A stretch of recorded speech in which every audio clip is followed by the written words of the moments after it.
งานในวันนี้ก็ต้องเป็นงานเปิดตัวแบรนด์ซีฟู้ดในประเทศไทยแบรนด์แรกที่เป็นสินค้ากลุ่มแช่แข็งนะครับของกลุ่มไทยยูเนียนกรุ๊ปนะครับก็คือเฟรชนะครับโดยเราคอนเซปต์ของแบรนด์เนี่ยหลังจากที่บริษัทเนี่ยทำแบรนด์ทั่วโลกมานานนะครับอย่างที่เราทราบเนี่ยเรามีแบรนด์ที่ต่างประเทศชั้นนำเยอะเราก็คิดว่าถึงเวลาแล้วที่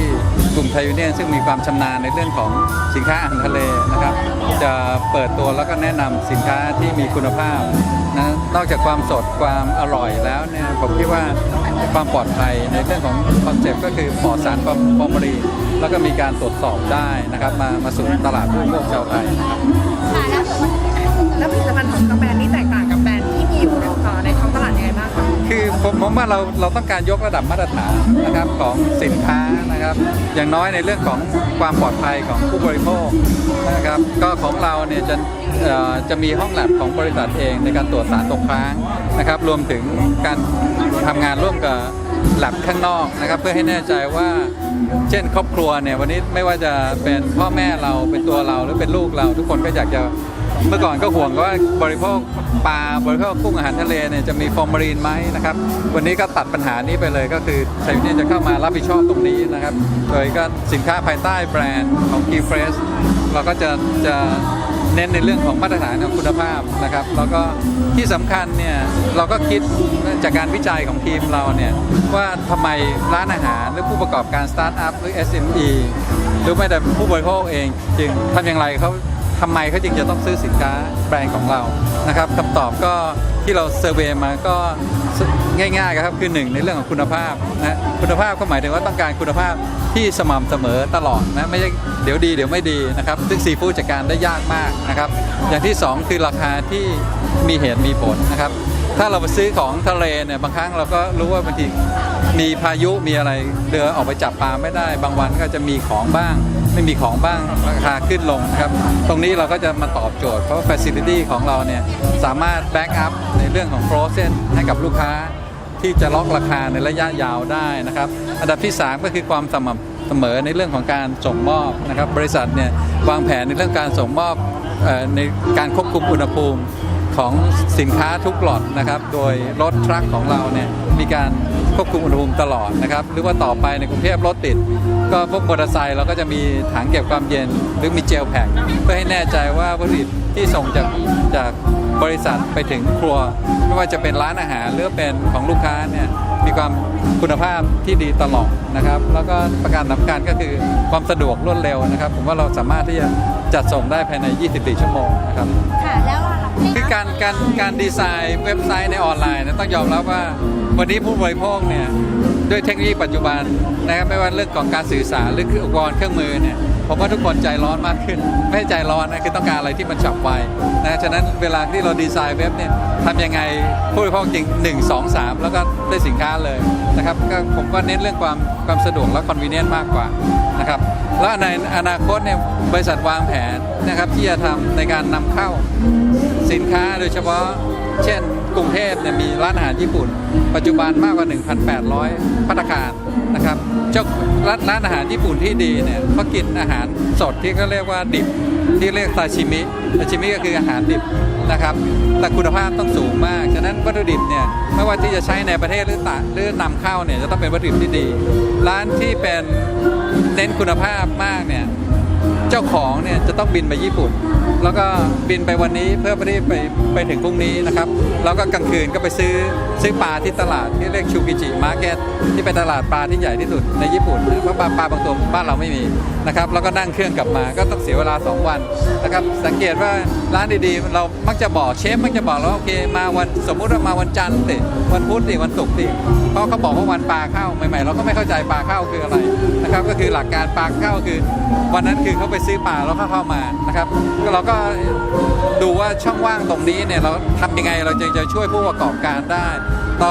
ในอนาคตเช่นถ้าเข้ามาจันทร์พุธศุกร์เราไปวันอังคารความสดก็จะน้อยลงหน่อยไปวันอาทิตย์เราจะไม่ได้กินซาชิมิที่ดีละนะครับ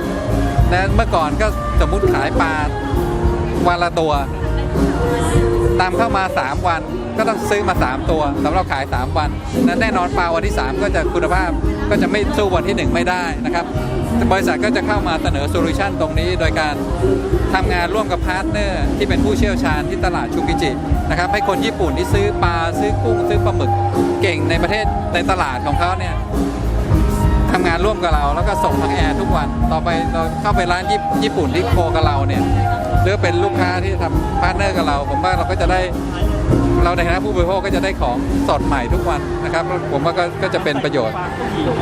คอนเซปต์ของการทำธุรกิจของเราคงไม่ได้มองแค่ยอดขายหรือผลกำไรนะครับคนที่ทำธุรกิจกับเราเนี่ยเรามองลูกค้าของลูกค้าเป็นหลักนะครับเช่นถ้าคุณทำร้านอาหารนะครับคุณเป็นแม่บ้านสิ่งที่คุณห่วงคืออะไรถึงคุณอยากได้อะไรนะครับแล้วผมว่าด้วยวิธีคิดแบบนี้เนี่ยก็จะทำให้เราทำงานใกล้ชิดกับลูกค้าแล้วก็หวังว่าเราจะใช้เวลาทั้งนิดหนึ่งนะครับผมว่าถ้าเราทำได้แล้วก็อะไร educate ผู้บริโภคเนี่ยผมคิดว่าจะมั่นใจว่ามาตรฐานของร้านอาหารทะเลบ้านเราเนี่ยตั้งแต่ข้างถนนถึงมาตรการแน่นอนจะดีขึ้นแน่นอน ถ้าสั่งแล้วเนี่ยค่ะทางคิวเฟสใช้เวลาส่งประมาณกี่วันนะคะ ตอนนี้แค่ภายใน 24 ชั่วโมง สั่งวันนี้พรุ่งนี้ได้นะครับแล้วมี call center ซึ่ง call center เรารับสายตลอดทุกวันนะไม่หยุดวันอาทิตย์นะครับ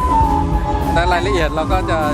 ะมี แค่ในกรุงเทพหรือว่ารวมทั้งต่างจังหวัดทั่วประเทศ กรุงเทพกับปริมณฑลก่อนนะครับ ในอนาคตก็คือจะมีต่างจังหวัดด้วยหรือว่าทั่วประเทศ ครับผมแค่ต่างจังหวัดจะข้ามไปปีหน้านะครับเขาจะไปปีหน้าก็อันนี้เป็นครั้งแรกของบริษัทนะครับผมก็เราไม่อยากทำอะไรที่ลุกก้าวหน้าเยอะเกินไปนะผมก็อยากจะโฟกัสกรุงเทพกับปริมณฑลก่อนนะครับเพื่อให้แน่ใจว่าถ้าเรามีข้อบกพร่องหรือว่าการบริการทุกเรื่องเราสามารถที่จะทำได้มาตรฐานดีก่อนแล้วค่อยขยายผมว่าค่อยๆไปทีละสเต็ปแล้วค่อยๆโตดีกว่าก ระแสตอบรับตอนนี้ลุกดีไหมคะตั้งแต่เริ่มคนรู้จักขึ้นมา ดีนะครับอย่าง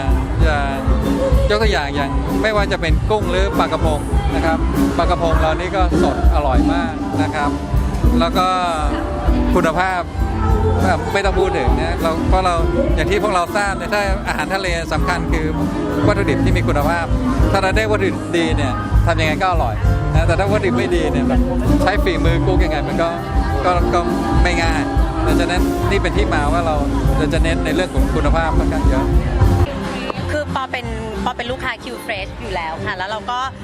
ใช้เนื้อกุ้งเนื้อปูที่แม่ทำกับข้าวที่บ้านเพราะเรารู้อยู่แล้วว่ามันสดแล้วก็ที่สำคัญไม่มีฟอร์มาลีนไม่มีผงชูรสอะไรเงี้ยปอก็ใช้มาตลอดพอวันนี้เขาชวนมางานดีใจมากแล้วก็ภูมิใจมากเพราะเรารู้รายละเอียดทุกอย่างเราคือลูกค้าจริงค่ะ ปกติแล้วเป็นคนทำอาหารเองทุกอย่าง ปอเป็นคนทำกับข้าวเองคือปอโตมาในบ้านคนไทยที่เราทำกินเองทุกมือพริกแกงเราก็คงเองอะเนาะพอเราโตมาแต่งงานเรายิ่งได้โชว์ฝีมือในการทำกับข้าวบ่อยๆแล้วก็สามีปอชอบกินกับข้าวที่บ้านด้วยอะไรเงี้ยจะทำเพียงน้อยวันละมื้อตอนเช้าแน่ๆถ้าเป็นเสาร์อาทิตย์ก็รัวเลยค่ะ3 มื้อ พอมีลูกเราต้องใส่ใจบ้างไหมคะพี่ปอ มีลูกแล้วต้องใส่ใจมากขึ้นเพราะว่าเขาไม่รู้เรื่องอะไรเลยอ่ะทุกอย่างเกิดจากการที่เราเลือกให้เขาแล้วบางทีเราจะรู้สึกผิดถ้ารู้ว่าสิ่งนี้มันไม่ดีอะไรเงี้ยเราเลยเพื่อไม่ให้ติดค้างในใจและให้เพื่อนลูกได้สิ่งที่ดีที่สุดในช่วงต้นของชีวิตเขาเลยเลือกวัตถุดิบแล้วก็ปรุงทุกอย่างให้น้อยที่สุดค่ะ เพราะได้น้องไม่แข็งแรงแล้วก็พี่ปอ ใช่เพราะเขาคลอดก่อนกำหนดมากๆ เราจำเป็นต้อง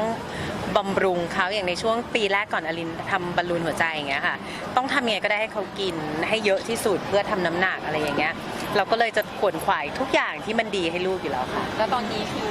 โอเค ตอนนี้ลูกแข็งแรงขาดใจทันทีที่ทำบอลลูนเสร็จก็เหมือนเปลี่ยนคนจากแบบเด็กที่กินนมวันละ4 ออนตอนนี้ประมาณ30 ออนเอาไม่อยู่แล้วชีก็กิน3 มื้อแน่นๆกินขนมตลอดเวลาเราช็อกเรื่องนี้เหมือนกันแล้วว่านางต้องอ้วนประมาณเราเนี่ยแหละโตขึ้นน่ะ คือต้องดูแลพิเศษไหมคะตอนนี้คือแบบ ตอนนี้ไม่